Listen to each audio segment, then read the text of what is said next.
skilling. It is a time taking, it is a leadership commitment, and it is the slowest. Right. Very interesting. Very interesting. Right. Kiran bhai, I want to ask you, what bold decision should HR leaders in this room take tomorrow morning?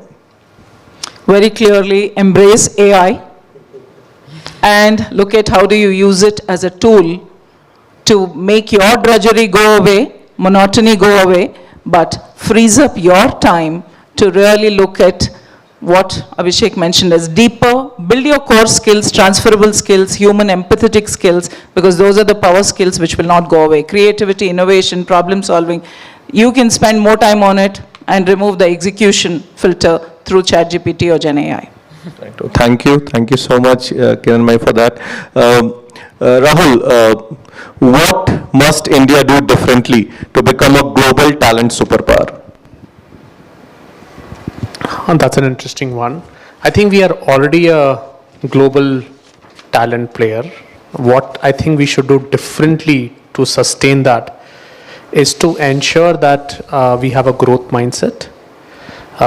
We have influencing capability. We build up on our influencing capabilities and we tap on our potential. I think these three things will help us to sustain and ensure that we are moving from, let's say, a rank 2 to a rank 1. But I already think we are a global player as a country. I don't think so. You have any forum you talk about when it comes to employment, when it comes to HR, when it comes about organizations. I don't think so India has ever not spoken about. So I think we're already there. It's more for us to upskill our game and to ensure that we are sustaining that. So I think these are the three things. Interesting, very, very interesting. I completely agree. In fact, just to add maybe 1 ounce, if not 2 ounces of, so I really do feel that India needs to look within and come up with its own frameworks for the globe. I think it's high time that we get certified by everyone on everything, and I think we need our own standards in terms of what can be done. For example, when you look at mental wellness, do we have enough civilizational depth to cater to mental wellness in the Indian way? When we look at upskilling, do we have our own leadership model, what Mr. Srinath was talking about in the morning? And would that fit in better? I think that is one bit that I feel that can really change the game for us. Absolutely. Right? I think that's wonderful. Like, few things, meditation and yoga was something which was born from here, but we lost it in the transition. Again, we have got it back. So I think that I'm sure that there are enough and more models. I think if you look at our culture, if you look at our academia, we are very high rich. It's just to your point, we look within and see what is more relevant for us to kind of ensure that this is what we are. At least in my 18, 20 years of experience, I've not seen anything which we haven't seen it in our organizations and so on and so forth. In fact, I have so many leaders from here, so many individuals from here, traveling from India, going to cross overseas and ensuring that what we are doing is relevant for an organization. So thank you. Wonderful. Thank you so much. Abhishek, a quick one, 30 seconds. What would failure look like if we don't act decisively in next 5 years for India? I think we have to shift from execution to ownership model. That's will define India, and that's a big change management India has to overgo. Every organization has to go to this mindset change. And that's why I'm saying there's a room for thousands of new companies to get formed.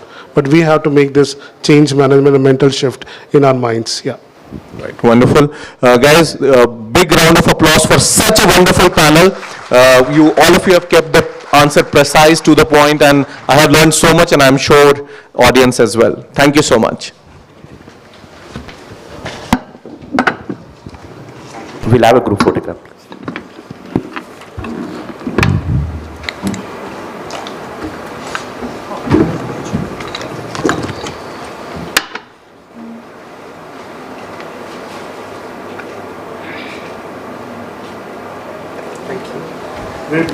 Thank you.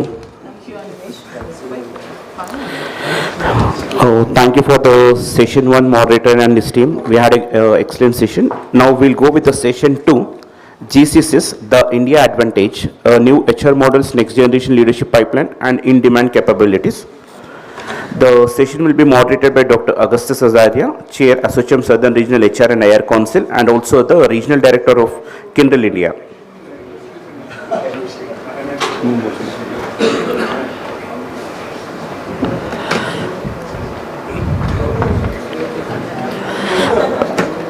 We welcome Dr. Augustus. Thank you.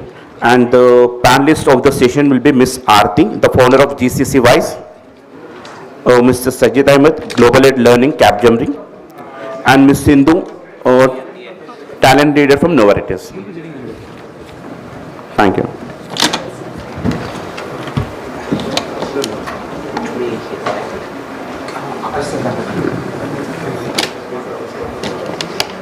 So we can start off?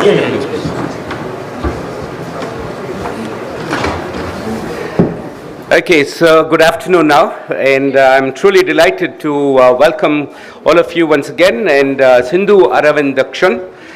She's the talent and transformation leader at Novartis. Thank you, Sindhu. And true to her name, it's derived from a river, and Sindhu has gathered rich experience of over 25 plus years of work across organizations from various industries. She has deep knowledge and experience in organization development, psychometrics, neuroscience, learning, leadership development, and leadership styles of coaching. She also has developed an intellectual property on assessments that her company owns. So thank you very much for being with us, Sindhu. And we also have Aarti Sampath. And Aarti Sampath, welcome. And she's a founder of GCC Wise, an advisory firm that partners with global organizations to design and scale global capability centers in India. And she has about 2 decades of experience in HR leadership and organizational strategy. So her work on GCCs progresses the policy that the government of Telangana has in this space. Thank you very much once again, Aarti, for being here. And last but not least is my friend Sajad. So Sajad comes from Capgemini, and we go back a few years. And his career is largely shaped by working in global enterprise environments across delivery, consulting, and workforce strategy. And he has worked across various organizations like GE, CA, and HCL. And he currently heads learning for a function which is global in nature. He's based here out of Hyderabad, but his job is global. Thank you very much, all three of you, and we're going to have some very exciting times in the next 40 minutes at least. What I would like to start off with is to read a little bit from the IT policy of the government of Telangana. Okay, and you would, and it's a very well-written policy that we have here, and I'm just going to give you some insights from that particular policy. So the GCC policy was released in 2025, okay, and it was aimed at positioning Hyderabad, okay, and the state as a preferred destination for global enterprises to set up capability and innovation centers. Now, what does the policy include? The policy includes financial incentives, which means capital subsidies, stamp duty and registration fee reimbursements, interest subsidies, electricity, and duty exemptions. Infrastructure support is the other one. Without infrastructure, what would you do? So the focus on GCC parks, plug-and-play facilities, high-speed internet, and transport links. Then comes ease of doing business. Okay, single window clearances and fast track approvals with dedicated investor relationship managers. Last but not least is talent and ecosystem. The industry academic partnerships is another very important part of the GCC policy for the government of Telangana, and the context and vision is based on innovation. All right. Now, I've been in this industry now for more than 2.5 decades, going to be 3 decades. And I would tell you, when we first started an India delivery center, this was way back in early 2000. And that, I would say, is version 1 of GCCs, all right? Because at that time, India was a country for cost arbitrage. It was cheaper to do business in India because the skills came cheap, all right? And it was largely maintenance. And you must, and for those in my generation would also know that there was this big challenge of Y2K change, transition. And India got onto the map because we were able to transition code to the year 2000. Now, apart from that and various other things, IT grew. Now, IT grew not by its own, but because of the skills base that we had. So slowly from cost, it moved to a skills arbitrage. So today, if you look at GCCs, GCCs are a skills arbitrage initiative. And when I say skills arbitrage, we are telling our global customers that, look, from a back office, we have come to a knowledge office. And here is your knowledge capital coming back to the East. And that's what GCCs would do. And undergirding all this is innovation. So with that, my dear friends, we are going to get started. And I'm going to ask each of you for your opening statements. Let's start with Sujat. Thank you. All right. Thank you, Augie. Welcome. So I will touch upon the skills part, as you rightly called out, that it's about the skill-based organization is a word that we often heard. And today, if I look at the conversations that are happening in our organization, and especially if you recall the COVID time, I think people sitting in HR said that, okay, COVID has changed the entire landscape and suddenly HR has a seat at the table, right? So I say that today the conversations are happening around reskilling, upskilling. So the heads of learning also got a seat at the table. It's just not the CHRO, but the heads of learning. So reskilling, upskilling, and how fast you can turn around are the only conversations that are happening in today's time. So that my focus will be on that. Thank you so much, Sajjad. Sorry. Thank you so much, Sajjad. And yeah, I think it brings back the learning leadership and the learning organization to the front burner. And irrespective of, it reminds me of Sam Altman's words, right, last week. And he said that it is cheaper to train AI models than people, because AI models don't eat and consume, right? Unlike people like me, okay? So it's more expensive to maintain people, but I think the value of it is intrinsic. So learning definitely out there. So Aarti, I want you to come up with your opening statement and also follow it through with beyond cost efficiency, what measurable outcomes are GCC HR teams accountable for today? Innovation, leadership depth, or enterprise ownership? Thank you. For me, I think the core point behind today's topic is very simple. It's about how we can take the India advantage beyond just scale and more towards sustainable value creation. And from what we have seen in terms of conversations with other GCC leaders, we don't have a dearth of either scale or talent. I think the constraints are more from a decision architecture, and it's more in terms of who owns the outcome, who has the financial accountability, who are our leaders, local leadership empowered to change or decide on the strategic direction of the organization. And I think for this shift, three things are important. First is from a talent strategy perspective, where we are not focused only on supporting growth, but focus more on preparing the organization towards where it needs to be tomorrow. The second thing is to clearly articulate the strategic value of your GCC, very intentionally, very deliberately, and beyond just scale. And finally, from a leadership capability perspective, on are we building global influence and business accountability in our leaders. I think these shifts are important for any sustained value creation and for India to sustain its advantage. On your second thing on the cost, beyond cost, what are HR being held accountable for? I would say that we have a lot of foundation in place already. From your succession readiness, your retention and everything.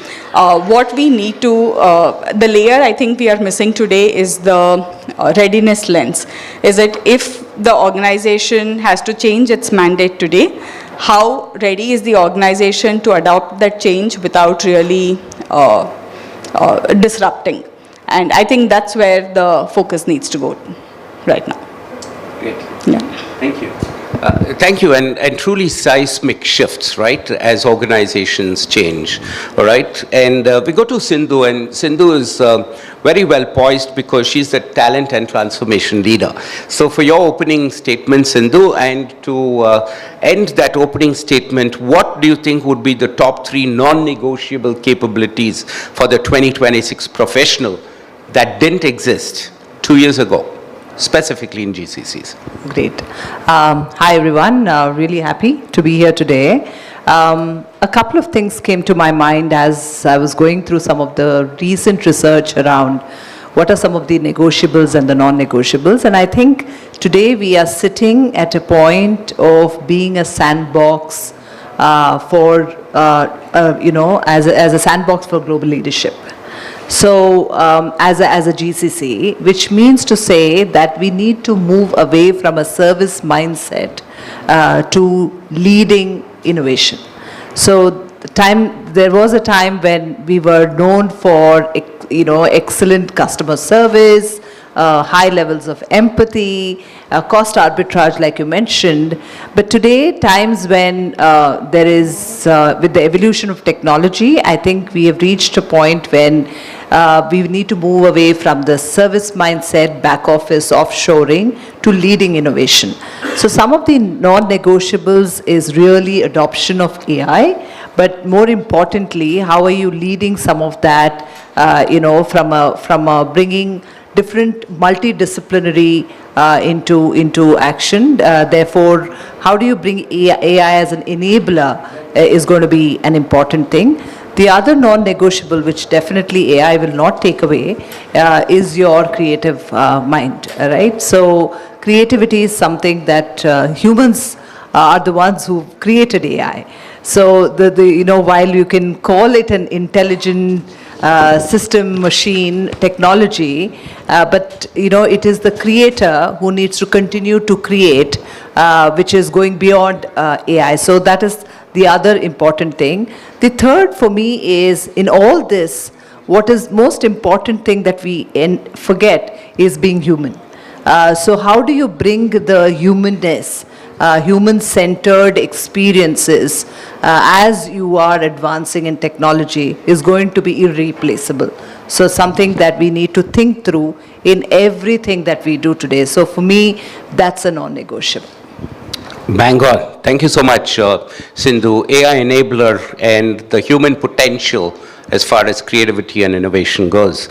And also to add to it would be ethical uses of AI. Much larger topic, but I suppose as we progress and develop around technology, and let's say quantum comes in, and AI agents could play havoc and go rogue using that technology. So it's so important in terms of what kind of ethics, control mechanisms that we have as far as deployment of AI goes. With that, back to you, Sajjad, to the human element, okay? And what are the top 3 skills HR leaders need to focus on for their personal upskilling? Okay, interesting. Okay, I'll keep it very brief because I know we are between them and the lunch that needs to be served, and though they are not Gen Zs and attention spans still are becoming, very, very low. So I think first thing, Augie, is the AI fluency, because it's like, you are in the cockpit and there is an instrument panel, And if you can't read the instrument panel, then if you are a HR leader and all the employees on board that plane will go crashing, right? So you need to know how AI is being built and what are the biases within that. You need to figure out so that your judgment is proper. That is the first one. Second I have here is the system thinking and workforce foresight.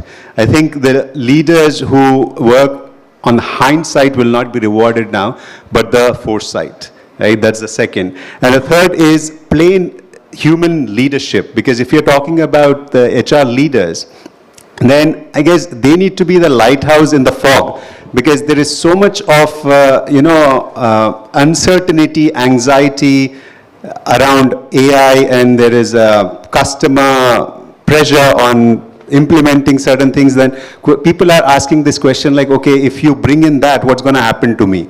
So, and I think just before this conversation, Aarti, you were there, and someone else also mentioned the psychological safety needs to be there. So as a HR leader, how are you creating that psychological safety so that your workforce is working towards the objectives and the goals of the organization and not just get distracted? So these three.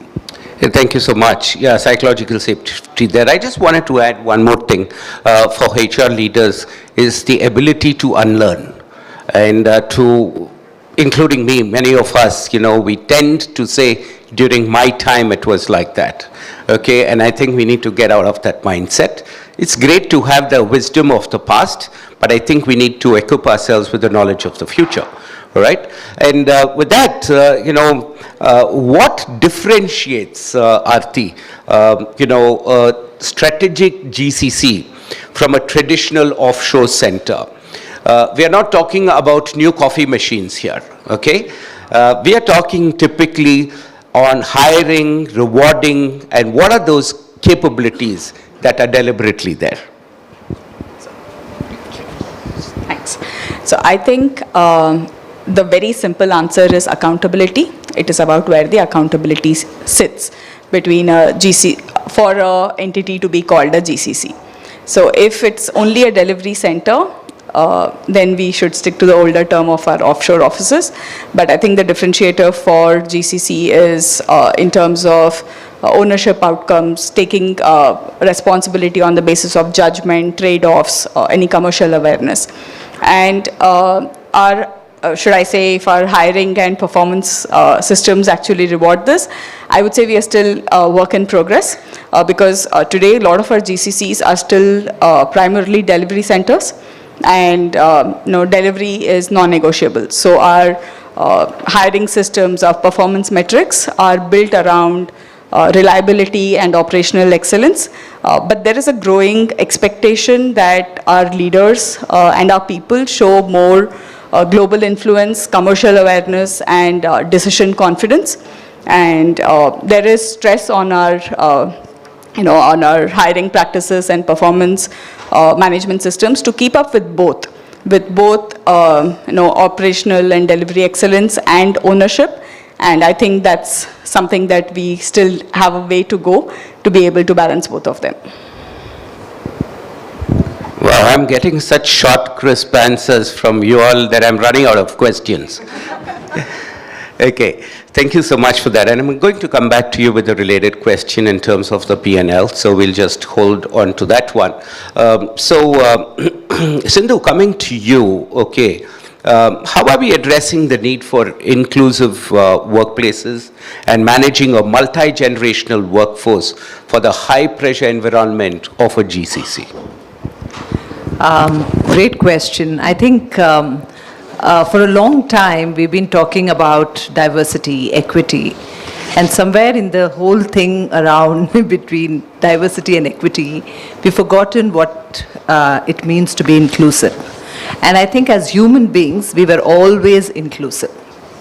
It is just that over the last few years, this has become like a fad, right? Everybody wants to have a DEI metric, and talk about diversity, equity in the organization. So if you just go back in time, there was never a need for talking about DEI so explicitly in the organizations. So one is to go back and understand what led to that, right? Somewhere we kind of lost this thing of being more human at workplace.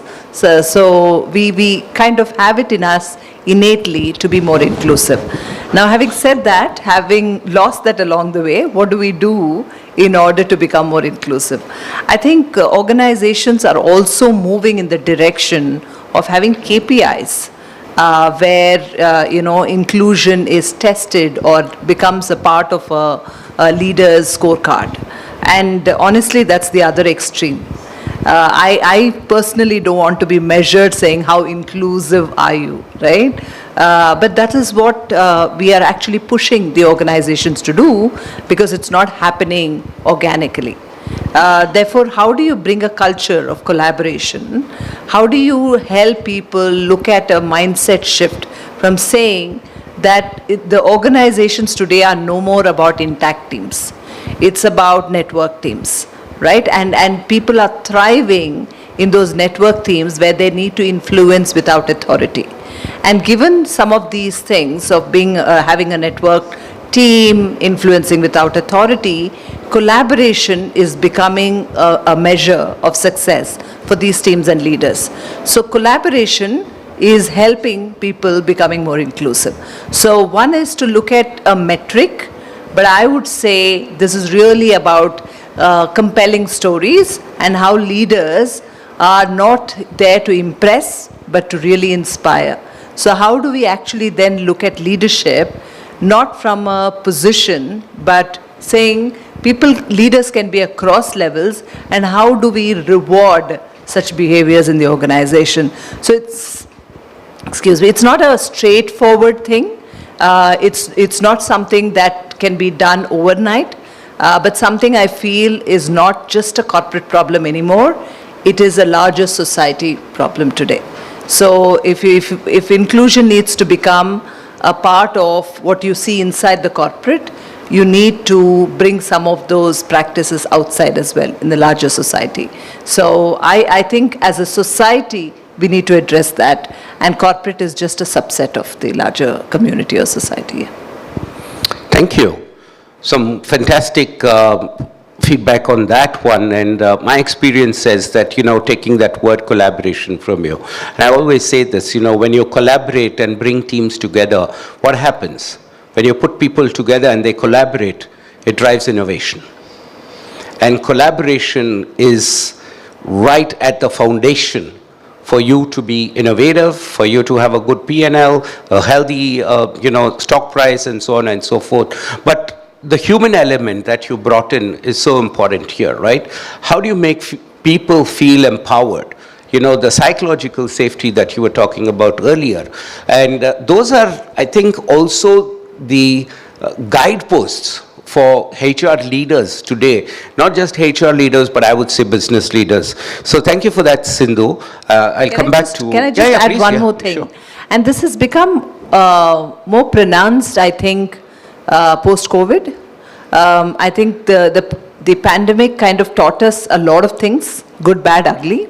Of course, good was that organizations learned that you can actually telecommute, you can work from home, which was a big thing, big shift. But what that has done is led to a social awkwardness, which has also led to this whole thing of hybrid working and people moving away from social setup because they found comfort in being, in the confines of their homes. So that has also gone against this whole piece around inclusion and collaboration. So just wanted to add that as well. Yeah, I think that's a great point, and, post that and with the flexible work that is happening here, the old adage, out of sight, out of mind, and how important it is to retrain ourselves to get rid of that unconscious bias. And I keep checking myself on unconscious bias. And I would say all leaders, we all have a similar problem. We come from different cultures. And therefore, unconscious bias creeps in. Right? And it's so important for us to continue to be aware and to keep a check on that. So thank you for bringing diversity and inclusion to the front burner on that one. And going to Sajjad. Sajjad, just wanted to ask you, we often spoke about personalization of learning. Okay, is adaptive learning live now with AI? Okay. I mean, I don't know how many of you in the audience are from the learning space, but I'll just clarify what adaptive learning meant. I mean, it's about, all of us are different learners. And we wanted to give the power to the learner that, okay, you pick how you want to learn. So with AI, I think, Augie, it's like, we are not at an agentic level. Again, if you look at the evolution of AI, it was a traditional AI, then Gen AI, agentic AI, and God knows we will move to physical AI later on. So, I mean, right now, adaptive learning is at a Gen AI level only. Because it's like, you have the autopilot with a pilot in the cockpit. And your pilot is your learner. So as a learner, the learner is giving those prompts saying that, okay, I can learn only for 15 minutes on a daily basis. And I am a kind of a learner who will learn only through videos. And my proficiency, I feel, is here and I want to get there. So what the agents are doing, or whatever the Gen AI solution, learning solutions we have, is it's kind of curating it. And then probably also acting as a coach to see whether there is any gap in your understanding or where else you can move. However, in the future, I think we will reach to that ambition of set and forget, which is if your HR systems are talking to each other, if the data is flowing properly about a individual, then probably adaptive learning will be true adaptive, where the pilot will not do anything but nudge will come its way that, what, we feel that you are not there and these are the things that we have curated for you. We know your persona well and now go after that. So we are not there, but we are somewhere in between. Yeah, that brings me to the next question to it. I'll come back to you, is assessment, right? Now, how do we measure that learnability? Okay, so I'll park that question and any one of you can take that. But I'm going to pause here, okay, and turn the questions back to you. If you have any questions, you can ask them now.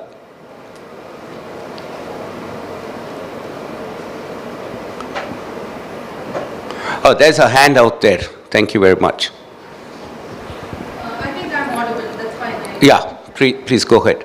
Since the L&D professionals here, nice point made, Sajjad, that you're making to the board right now, right? The L&D teams are making it to the board. See, I see a lot of innovations coming in L&D and the hiring spaces. The earlier panel spoke about it. But are we being inclusive only of the new generations, male, female? Are we not crossing from that and including the PWD community in the workforce? And how are you seeing that inclusion? The people with disability, what I'm talking about. So are you thinking that also as an inclusion, or still we are not yet there? I think different organizations are at different levels when it comes to inclusion of, say, people with disability, people with, different preferences. But I think when I look at inclusion, for me, I actually take myself out of all of this and to look at you as a human being.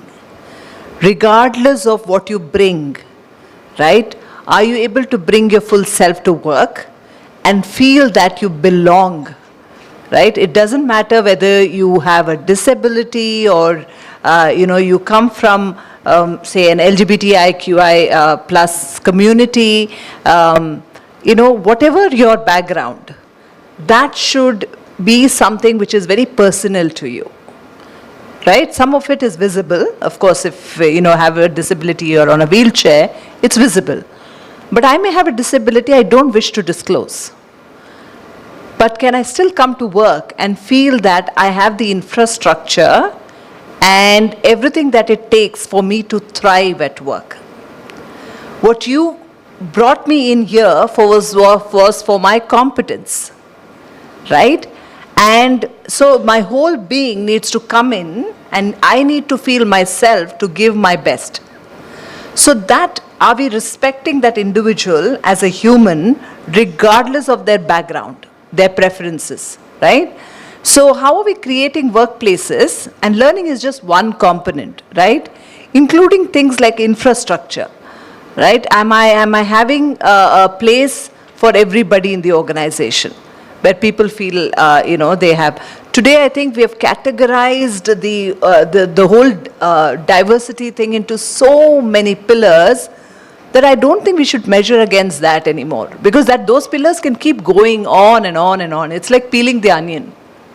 How long will you keep peeling, right? So for me, it is really about humans.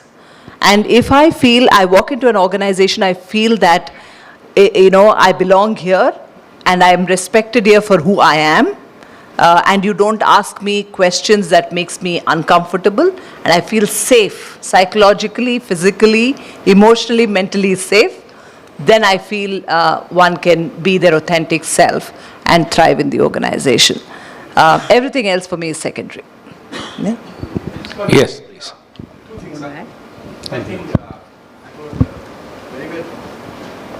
Just wait for the mic. We can't hear you. Just wait for the mic, please. And thank you for that question. Very, very nice question. Thanks. We have got two questions. The first one is that we are all trying to import the global culture into India. So when any organization comes, say Korean or Japanese or US or something, we try to assimilate that culture in India basically. So please speak something on that aspect. The second thing, is it also possible to export our Indian innovation to the foreign headquarters also? Just one question, huh? Because I think there's something called. So we'll take the first question. And let's second thing is that, yes. Okay, please continue. Yeah, I think the first question, I will pass it on to Sajjad and Sindhu, and then I'm going to come back to you in terms of the second part of his question, which was about reverse innovation. Okay, so I'll come back to you on that. See, I mean, if I look at my current organization, so though it's French, but in a lot of conversation, our French CEO himself says that India is at the core of everything we do. So in my experience, I have not seen taking over the culture, the French culture, because by and large, every organization wants to become a global organization, and they are not saying that, okay, our culture is the best. Basis where you are, yes, we celebrate the culture that you belong to. However, when we talk about an organization, there is only one culture. And especially my organization, and this is exactly what I tell. So when I talk to freshers, the fresh blood that comes into an organization, and somebody calls me like, okay, do a pep talk. So I tell them that, okay, there is no culture in Capgemini. And everybody gives me like weird looks, like this dude has been here for 15 years and he says there is no culture in the organization, he lost it. So I tell them that if you look at Capgemini's history, we have done so many acquisitions. iGate, 15,000 employees. Altron, 50,000 employees. And the recent WNS, 50,000 plus employees. So what happens to the culture of an organization? It becomes a khichdi. So our leadership always says that our culture is our values. So the 7 values that we started in 1960s are still relevant, though the industry has gone through leaps and bound changes, but we said, okay, those are the 7 values that our founder said, and we continue because they are still relevant. Hey, thank you, Sajjad. Very well said. And yeah, coming to you. Talking of culture, one thing I'd really like to adopt from the French is their cuisine and their wine. Okay, fine. Let's do a quick question from you, and then we will go to Sindhu. So just one last thing, sir. Yeah. The discussion was very, very thought-provoking. So one last thing I would like to ask is that, I happen to hold the leadership position in Hyderabad administration for last 2 decades. I've been, so what I will submit is that how do we ensure that this 4-year engineering, whatever we're studying, is relevant in this 6 months AI skill related? Because I think skills are changing every 6 months. How do we ensure that the 4-year engineering curriculum is still relevant in today's context? Because I have a very short answer to that. I think foundational skills are going to be constant, all right? And your 4-year engineering is quite relevant because the depth of that knowledge is what is required for us to build on top of it. Thank you. Sorry, did you want to say something? Yeah, I wanted to say that it's never going to be constant. It's going to be ever changing. And if you go back 20 years, 30 years ago to where we are today, you can never control that. So for me, honestly, what we need to develop is meta skills. And when I say meta skills, how does one learn is what you need to see how you can build on that. Because once I look at my learnability, regardless of what changes, because every year World Economic Forum, when it publishes the future skills, the top 3 skills are changing. It was not the case 10 years ago, because every 5 years you would kind of see a change. Today, every year, there is a change in the top 3 skills. So given that, I don't think you can stay abreast of saying, you know what, I have to have this, then I will be relevant, right? So relevance for each one is going to be very different, but what is important is how do I inculcate that practice of how do I learn?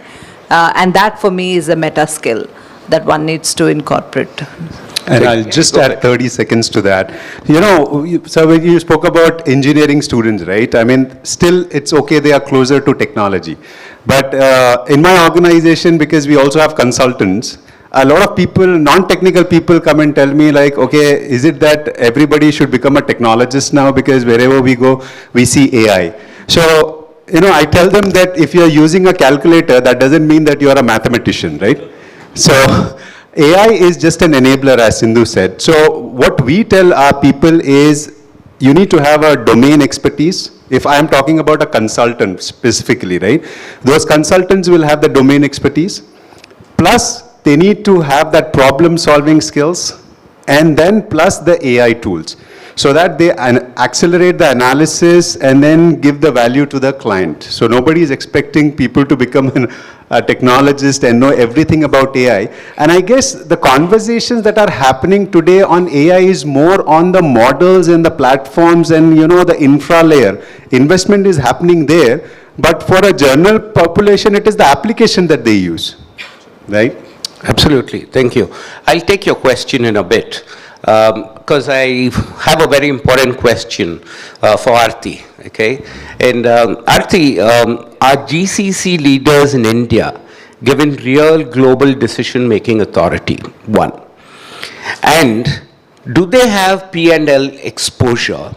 Because we seem to be hiring people from delivery organizations into GCCs who are a cost center, and therefore their P&L exposure is limited or sometimes not existing also. So, are we limiting them to execution excellence? So here I'm going to actually borrow from something Sindhu said a little earlier. I think that we have already built a reputation for being excellent in the execution realm, in terms of the rigor, the consistency, and the sheer discipline that we bring from an execution lens. What needs to change is the mindset. It's about, are we constantly holding back and saying that we are waiting for some formal approval to come from wherever your global headquarters are to say, take this, okay, this is your decision-making approval, or are we stepping up and actually saying that, demonstrating proactively good judgment, decision confidence, and maybe even business acumen? Because I think once you're able to proactively demonstrate that, there is a lot of trust that gets built, and the higher the trust you're able to build, easier it is for you to assume authority. So I think what is required is a mindset shift, and not really waiting for someone to come to you and say, give you permission to actually have the authority to have P&L responsibility. Related question to that, you said trust. Now, what about risk taking? Because only if you have that culture to enable them to fail fast and move on to the next, and the risk taking is there, and therefore P&L is also about risks. Do we have that kind of an environment? If not, what do you think needs to be done? I think we are building that. I think that a lot of the risk-taking part has come more easily than the trust to actually take decisions. So I think we are held faster for failures, held accountable faster for failures than being entrusted with decision-making authority. So I think they don't go hand in hand, at least they haven't, in my experience, gone hand in hand so far. Thank you so much, Aarti. I'll take your question.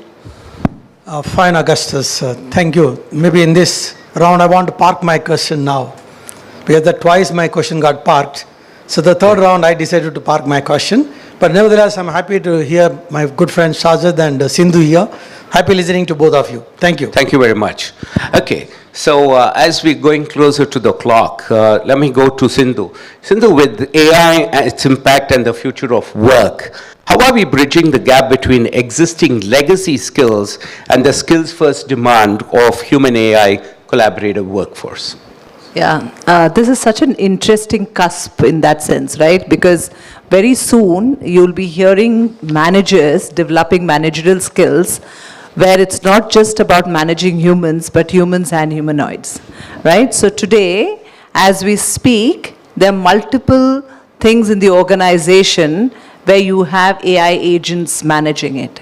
Therefore, when you have team members, there are about 6 or 7 people working in your team, and there are 2 agents as well. So how do you manage humans and humanoids?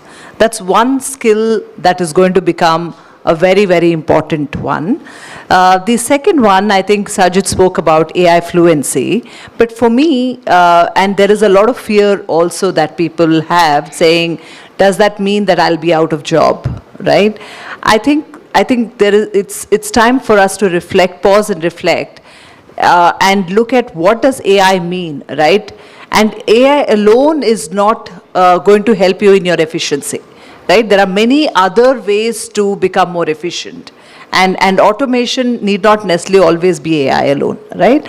So the important thing is when you say AI fluency, you also need to keep in mind that not adopting to AI will make you, stand out than, adopting to AI and learning AI to make your work more easier, especially those which are taking away a lot of your time and is becoming monotonous.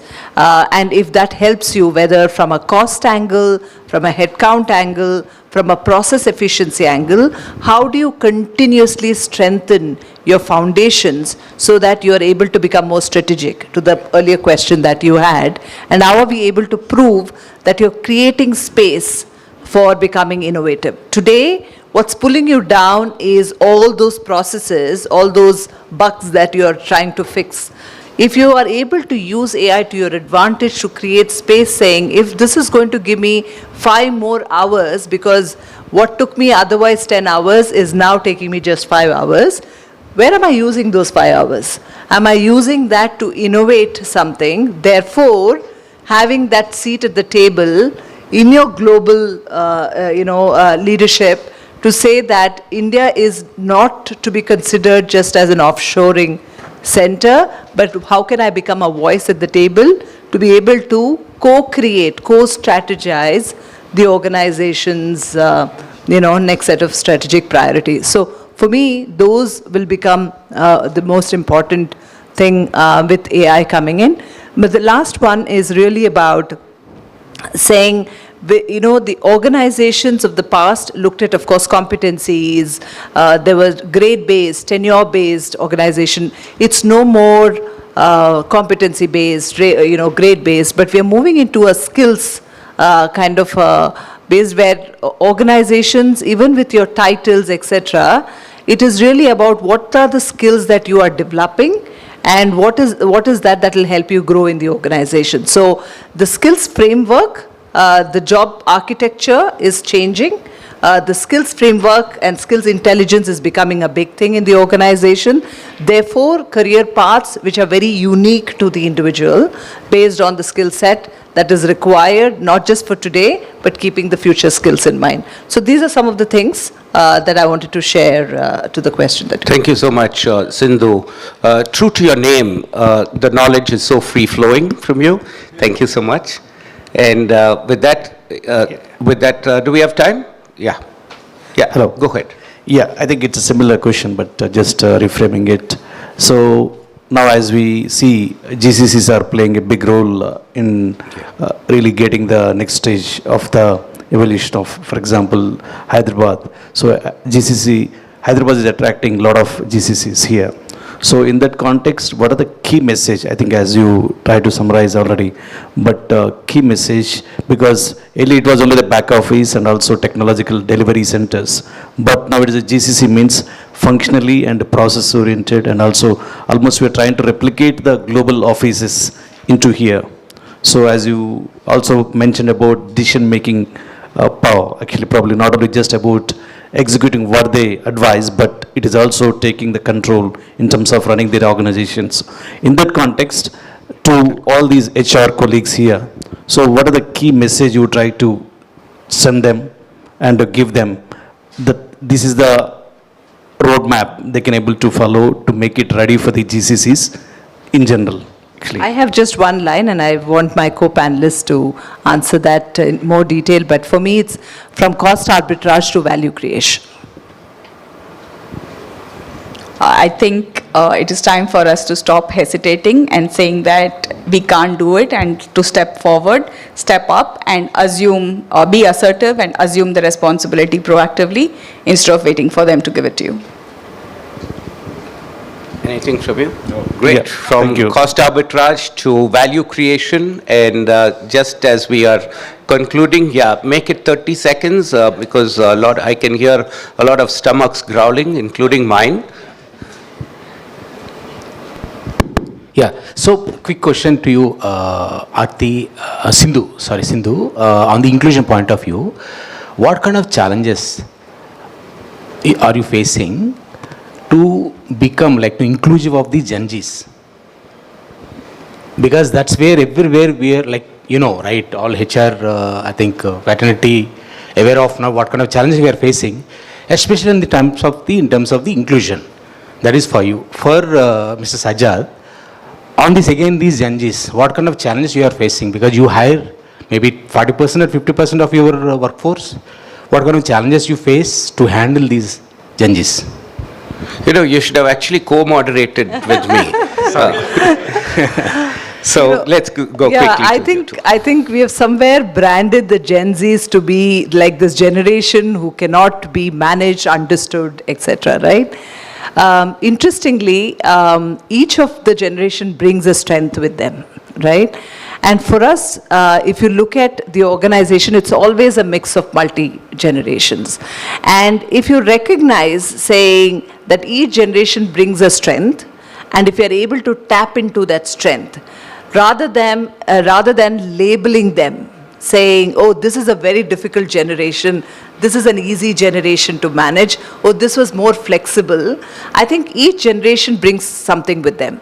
As long as you're able to recognize that, right? Because I'm sure all of us have younger children or nieces and nephews at home, and a lot of what they have become is thanks to you, right? So it is not that, they have just become like that out of nowhere, right? As parents, we are a confused lot, this particular, because we are doing something for our child which we probably did not get as a child. So this is the generation that is now going with an entitlement of sorts into the corporate world. So you can't break that overnight, but what you could then do is use a lens of strength rather than saying it's going to be a challenge. If I see that as that, just like we talked about diversity, you need diverse generation to come and challenge you so that you can become more innovative in the ways of working.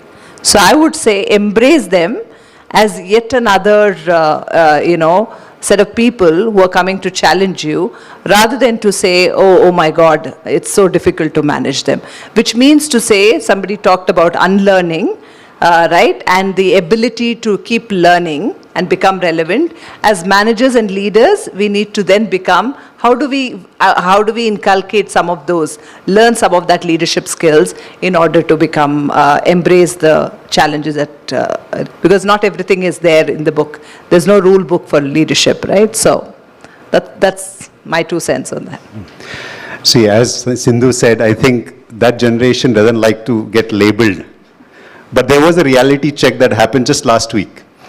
So the India Learning team said, okay, we have, a new batch, and we always do this leadership session. Why don't you come and talk to them?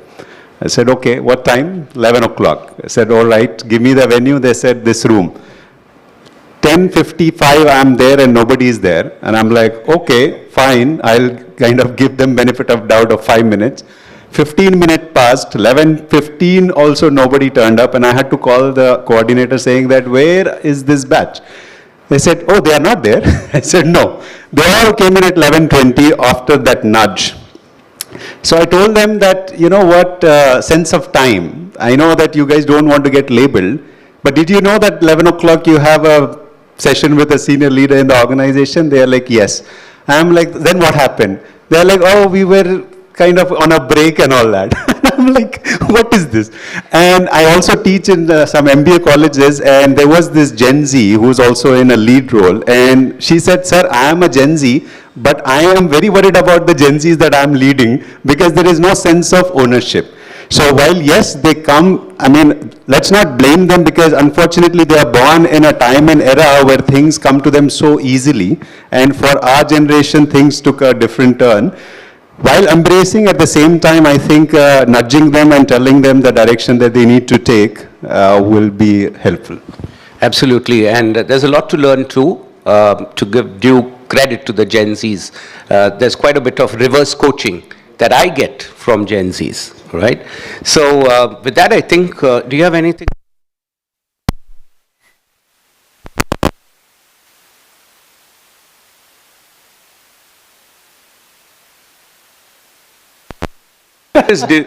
What's this hint?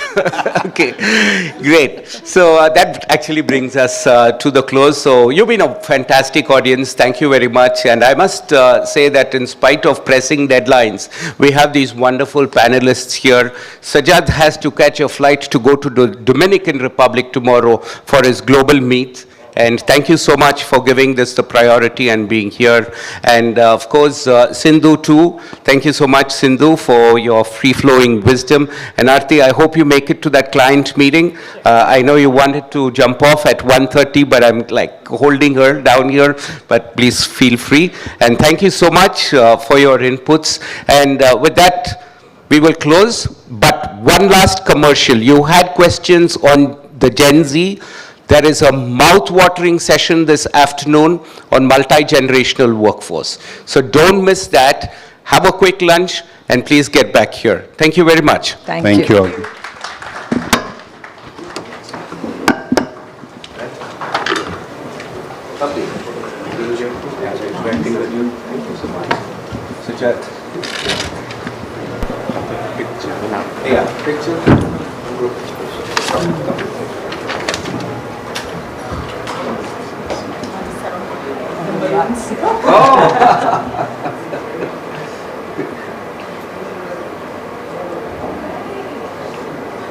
Thank you.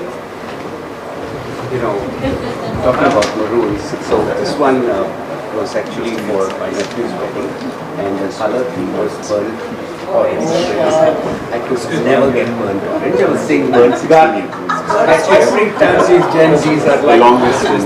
We'll break for the lunch, and I request all the delegates to please rejoin it by 2:30. So we have another 3 interesting sessions, so I request to please come back by 2:30 p.m. Thank you.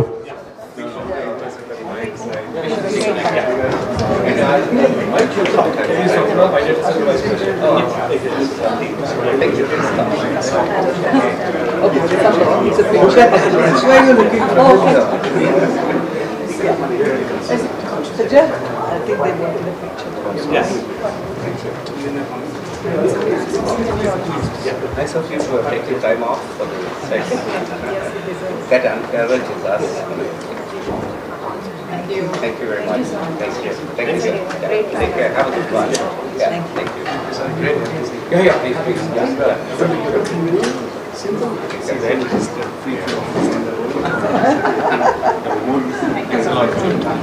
Brilliant question. Hi, how are you doing? been chatting on LinkedIn for a I long know, I time. know. Someone has been very excited to see all of you. That's lovely. Thank you, thank you. I'm